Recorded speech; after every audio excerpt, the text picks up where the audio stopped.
In this video, we're going to look at the topic of parabolas. Parabolas are the graphical representation of functions we know as quadratics. And we should be familiar with quadratics prior to this. Now, we can see parabolas in a lot of applications, in a lot of examples in today's environment. You could look at the form of the Sydney Harbour Bridge looks very much like a parabola, and there's many more examples that we can think of. So in terms of looking and potentially plotting a parabola, drawing a parabola, we're very much aware that a linear function, alright, so a linear function is in the form of y equals mx plus c. Well, when we talk about a quadratic and we draw up the parabola, we're talking about something in the form y equals ax squared plus bx plus c. So I guess here we can put a little 1 here above the x to the power of 1, meaning, and that indicates linear. A quadratic is indicated by the power 2. Okay, so that's some interesting or some information that we need to know. Before we actually do get stuck into drawing some parabolas, it's important that we, and I'll just change this back to a 2 here, it's important that we understand just a couple of things that will help us to, I guess, know that we've plotted a parabola in the correct way. Now, this value for a here has a bearing on how the parabola is drawn. So if a is a positive, we're going to have a parabola that dips down. If a is a negative, we're going to have a parabola that is concave up, I guess you could say. So we've got a min, or a minimum we call it, and this one here being a maximum. So that's pretty important to know. And in terms of the other factors that we've got, we'll leave the b for now. We'll come back to that at a later stage. But if we have a look at the c value, our c value represents the y-intercept. All right, much like the c value when we're talking about a linear function. Okay, so if this was y equals 2x plus 3, the linear function would cross the y-axis at positive 3. Well, same with the quadratic. If this was y equals 2x squared plus 4x plus 3, it also would cut through the y-axis at the value of 3. All right, so let's have a look at plotting a quadratic function or drawing up a parabola. Important that we can do this. I know we would quite often, to graph things, we would use the technology available to us, graphics calculator, but it's important that we can do this by hand or by manual calculation. So if we've got y equals 2x squared. Alright, so firstly what we're going to do is I'm just going to show you this. Here's our standard form of our quadratic function. So you can see here that the value of a is 2, and given the fact that we've got no other terms following it, b is going to be equal to 0 and c is going to be equal to 0. So immediately we've got a 0 here. C is a 0, so we don't have a c value for 2x squared. We know that this parabola will cut through the y-axis at the value of 0. Okay, so we've got that to work with at the moment. All right, so let's and what we'll do is we'll set our domain here. We'll talk about plotting it from -3 up to 3. So -3 to positive 3.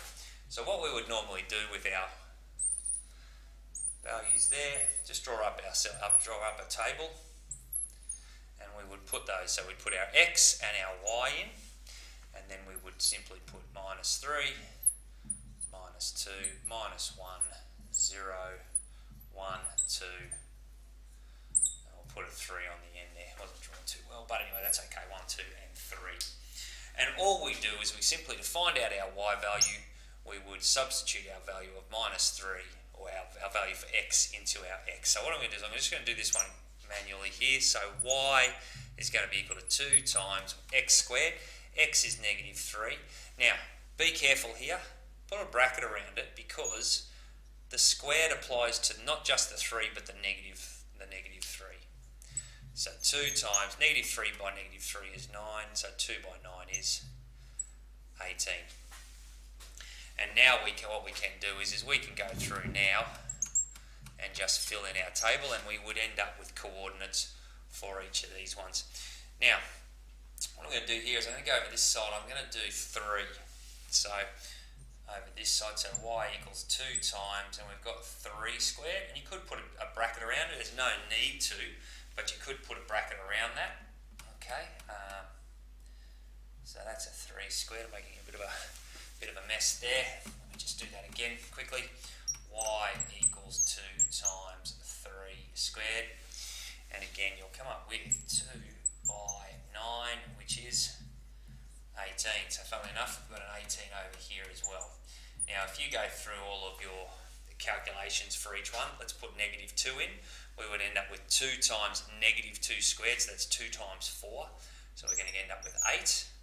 And if we did the same over here with the 2, we'll end up with an 8. If we go with the negative 1, negative 1 squared is 1 times 2 gives us 2, and we'll end up with the same there. And obviously 0. If we put in x equals 0, y will equal 0. So we now have a table of values to include, and we can simply now draw in our Cartesian plane. We can actually label it, or we can mark our axes just to make sure that we've gone well. So we know that our y value is going to be all the way up to 18. Actually, what we might do is we might just move our x-axis down a little bit. So if we move our x-axis down here a little bit to give us a bit more room up top. So we go 2, 4, 6, 8, 10, 12, 14, 16, 18. So there's our 18. 2, 4, 6, 8, 10, 12, 14, 16 there. And then we just mark out here 1, 2, 3. We'll put a 4 there just for the sake of it, and we'll go 1, 2, 3, 4. So negative 4, negative 3, negative 2, negative 1. So we now have our Cartesian plane to plot our points, and all we simply do is we go through and we plot our points. So we've got negative 3, 8, or negative 3, 18. So we go negative 3, 18. So there's our first point at the top. We go negative 2, 8. So negative 2, 8. We've got negative 1, 2. There it is there. 0, 0. And then we've got the same on the other side. Up to 8 and 18. So we now have a series of points with which our parabola will pass through, and we can just draw that up, going through all of those points, and there is our parabola drawn up. Alright, so easy enough, using our quadratic, y equals 2x squared. That's our parabola, and using our table of values. You could quite easily check that on your graphics calculator too. Now, just quickly, before we do finish this little segment, what can we use to check? We found out, or we established before we did this problem, some of those values that are important to us when we're looking at quadratics. So if I put it up here, y equals ax squared plus bx plus c. What did the a value tell us? The a value told us whether it was going to be a maximum or a minimum. If it's a positive a, it is a minimum. 2 is positive, hence we have our minimum parabola. And our c value is our y-intercept. Now, we have no c value for this particular function here, so the c value is obviously 0. Through it goes here, goes through the y-axis at 0.